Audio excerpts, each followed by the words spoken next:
Pas 26 vitesh karrierë në institucionet e sigurisë dhe drejtësisë, kryeprokurori i Prishtinës Zejnullah Gashi ka arritur në majat e sistemit prokurorial. Të hënën, prokurori mori gjig nga Prizreni, u nominua nga Këshilli Prokurorial i Kosovës për pozitën e kryeprokurorit të shtetit. E në votimin e fshetë të zhvilluar nga Këshilli Prokurorial i Kosovës, ai siguroi 5 vota të anëtarëve duke u propozuar për këtë post. Zejnullah Gashi konstatoj se Këshilli Prokurorial i Kosovës pas votimit të fsheft me 6 vota, 5 vota ishin për, nominon zotin Zejnullah Gashi për kryeprokuror të shtetit të Republikës së Kosovës. Gashi ka një karrierë të gjatë në institucione si pjesë e strukturave shtetërore, të sigurisë dhe të drejtësisë që nga viti 2000.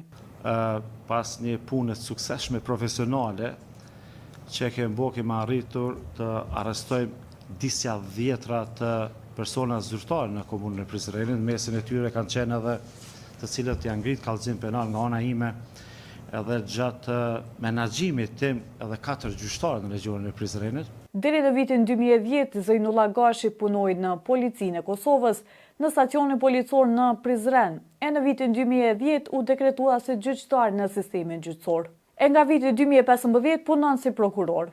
Fillimisht në prokurorinë themelore në Prizren, pastaj si antar në Këshillin Prokurorial të Kosovës.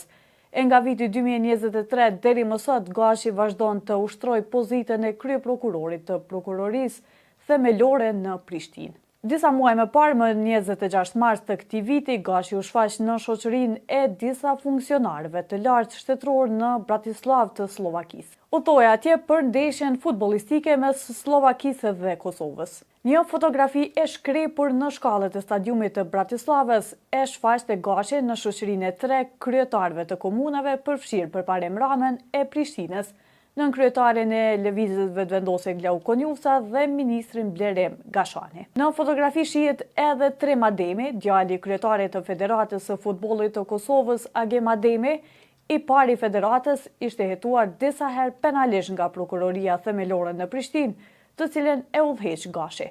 Ndërsa në maj të këtij viti, portali Kallzo.com publikoi një hulumtim për një takim të Zejnullah Gashit me ish-ministrin e drejtësisë tashmë presidenten në detyrë Albulena Haxhiu. Takimi i cili u zhvillua më 2024. Hulumtimi mbështetet në një kallëzim penal të depunuar në prokurorinë speciale nga Policia e Kosovës. Sipas këtij kallëzimi, kryeprokurori Gashi i kishte shkuar Haxhiut pa paralajmërim në zyrë në Ministrinë e Drejtësisë. Sipas një deklarate të Haxhiut dhe hetuesve policor, Gashi ishte sqaruar ministres për një rast që po e hetonte prokuroria themelore në Prishtinë. Indikur penalisht në këtë rast ishte Lavdem Krasniqi, një kusheri i Alban Krasniqit, bashkëshortit të ish-ministres së drejtësisë. Sipas Haxhiut, Gashi i kishte sqaruar asaj se nuk ishte duke hetuar Lavdem Krasniqin për hakmarrje politike. Haxhiu në deklaratë përshkruan se nuk i kishte ftuar protagonistët në zyrë, por ata vullnetarisht kishin shkuar për të bërë këtë gjë.